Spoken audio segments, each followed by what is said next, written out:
తాకట్లో ఉన్న మీ బంగారాన్ని విడిపించి ఆ రోజు ఆన్లైన్ రేటుకి కొంటాం. Sharma gold company. Welcome to Suman TV. పాకిస్తాన్లో రైలు హైజాక్ వెనుకున్న అసలు కథ ఏంటి? ఒకసారి ఆలోచిస్తే చాలా తీవ్రమైన విషాద గాథలు వినిపిస్తాయి. నిజానికి ఎక్కడైతే అణచివేత ఎక్కువగా మారుతుందో అక్కడ వ్యతిరేక ఉద్యమం విప్లవం మొదలవుతుంది. అటువంటి విప్లవమే Balochistan liberation army. Balochistan liberation army ఇప్పటిది కాదు, 1948 నుంచే ఈ ఆర్మీ బలూచిస్తాన్ విముక్తి కోసం పోరాటం చేస్తోంది. బలూచిస్తాన్ని పాకిస్తాన్ అక్రమంగా ఆక్రమించిందని, బలూచిస్తాన్లో ఉన్న వనరులను దోచుకుంటోందని, ఆ వనరులని సంరక్షించుకోవాలి అంటే బలూచిస్తాన్ని ప్రత్యేక దేశంగా ఏర్పాటు చేయాలనేది ఈ ఉద్యమం వెనుక ఉన్న అసలు కారణం. అంతేకాదు ఈ బలూచిస్తాన్ ఉద్యమానికి భారత్ మద్దతిస్తుందనే ఆరోపణలు చేస్తుంది పాకిస్తాన్ మొదటి నుంచి. నిజానికి బలూచిస్తాన్ ఇరాన్ ఆఫ్ఘనిస్తాన్ బార్డర్లో ఉంటుంది. అక్కడ బంగారం, లిథియం, అట్లాగే చమురు, గ్యాస్ నిల్వలు ఉన్నాయి. ఈ బంగారం, లిథియం, గ్యాస్ నిల్వలపైన చైనా కన్నేసింది. ఆ బంగారం, లిథియం, ఆ నిల్వల్ని, భూగర్భ నిల్వల్ని దోచుకోవడానికి చైనా ఓ పెద్ద కారిడార్ని నిర్మిస్తోంది. ఈ కారిడార్ నేపథ్యంలోనే బలూచిస్తాన్లో ఈ ఉద్యమం మొదలైంది. నిన్న బలూచిస్తాన్లోని క్వెట్టా నుంచి మొదలైన ప్రారంభమైన ట్రైన్ ఒక 17 సొరంగాలు దాటుకొని పెషావర్కు చేరుకోవాలి. ఈ రైల్లో దాదాపు 400 మంది ప్రయాణికులు ఉన్నారు. ఈ 400 మంది ప్రయాణికుల్లో ఒక 240 మంది వరకు బలూచిస్తాన్ ప్రాంతానికి చెందిన వాళ్ళు, ఆ ప్రావిన్స్కి చెందిన వాళ్ళు ఉన్నారు.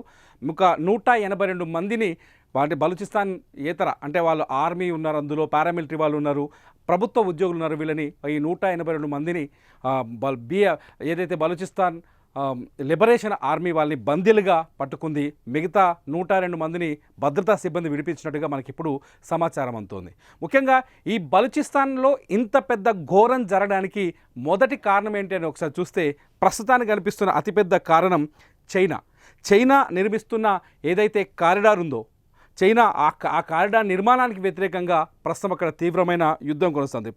పాకిస్తాన్లో అతిపెద్ద ప్రావిన్సుల్లో అతి తక్కువ అంటే అతిపెద్ద వైశాల్యం ఎక్కువ కలిగిన అతిపెద్ద ప్రావిన్సుల్లో అతి తక్కువ జనాభా కలిగి ఉన్న ప్రాంతం బలూచిస్తాన్. ఇక్కడ అనేక వనరులకు నిలయంగా ఉంది బలూచిస్తాన్. బంగారం, లిథియం, గ్యాస్, చమురు, రాగి, బంగారు నిక్షేపాలు ఉన్నాయి. వీటిని సొంతం చేసుకునేందుకు పాక్ ప్రభుత్వంతో పాటు చైనా కూడా తీవ్రంగా ప్రయత్నిస్తోంది. ఈ నేపథ్యంలో అక్కడి ప్రజలు హక్కుల్ని కాలరాస్తోందనే ఆరోపణలు ఉన్నాయి. బలూచిస్తాన్లోని గ్వాదర్ పోర్టుని చైనా, అక్కడ బలూచిస్తాన్లోని గ్వాదర్ పోర్టుని చైనా నిర్మిస్తుంది. ఆ పోర్టు నిర్మాణానికి వ్యతిరేకంగా అంటే గ్వాదర్ నుంచి చైనాలోని జిన్యాంగ్ ప్రావిన్స్ వరకు ఒక ఎలివేటెడ్ కారిడార్ని, ఒక డెవలప్మెంట్కు ఒక నేపథ్యంలో ఒక కారిడార్ని చైనా నిర్మిస్తోంది. ఈ కారిడార్ని వ్యతిరేకిస్తూ ఇప్పుడు బలూచిస్తాన్లో ఉద్యమాలు జరుగుతున్నాయి. బలూచిస్తాన్ ఎంత తీవ్రమైన కష్టాల్లో ఉంది అంటే బలూచిస్తాన్ ఒక నిషేధిత ప్రాంతంలా ఉంది పాకిస్తాన్లో. పాకిస్తాన్ ఆర్మీ బలూచిస్తాన్లో చేయని అరాచకాలు లేవు. దాదాపు 20,000 మందికి పైగా మహిళల్ని నిర్బంధించి అక్రమంగా నిర్బంధించారు. మహిళలు, చిన్నపిల్లల్ని కూడా అక్రమంగా అక్కడ పాకిస్తాన్ ఆర్మీ నిర్బంధించి ఉంది. వాళ్ళంతా ఇప్పుడు నరకం చూపిస్తున్నారు. ఈ అక్రమ నిర్బంధాలకు వ్యతిరేకంగా ఉద్యమాలు జరుగుతున్నాయి.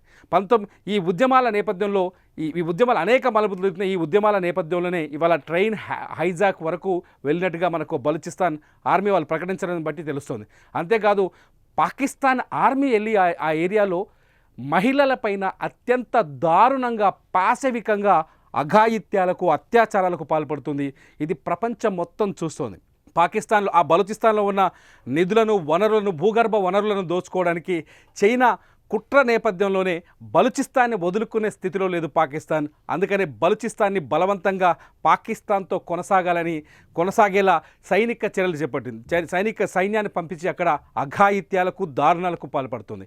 ఈ నేపథ్యంలోనే బలూచిస్తాన్లో ఒక పెద్ద తిరుగుబాటు. నిజానికి బలూచిస్తాన్ తిరుగుబాటు ఉద్యమం ఇప్పుడు కొత్తగా మొదలైంది కాదు.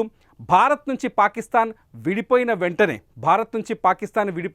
1948లోనే పాకిస్తాన్ మాకొద్దు, ఈ స్వార్థపూరిత రాజ్యంలో మేము కలిసి ఉండలేమంటూ బలూచిస్తాన్ ప్రజలు నినదించారు. అంతేకాదు భారత్లో కలిసేందుకు వాళ్ళు అప్పట్లో ఆసక్తి చూపించారు. ఈ నేపథ్యంలో భారత్ బలూచిస్తాన్లోని ఉగ్రవాద కార్యకలాపాలకు, తిరుగుబాటు చర్యలకు భారత్ సహాయం చేస్తోందనే ఆరోపణలు పాకిస్తాన్ చేస్తూ వస్తుంది. నిజానికి భారత్తో సంబంధం లేకుండా అక్కడి అణచివేతకు గురవుతున్న బలూచిస్తాన్ ప్రజలే ఇవాళ ఆర్మీగా తిరుగుబాటు ఉద్యమాలు చేస్తున్నారు.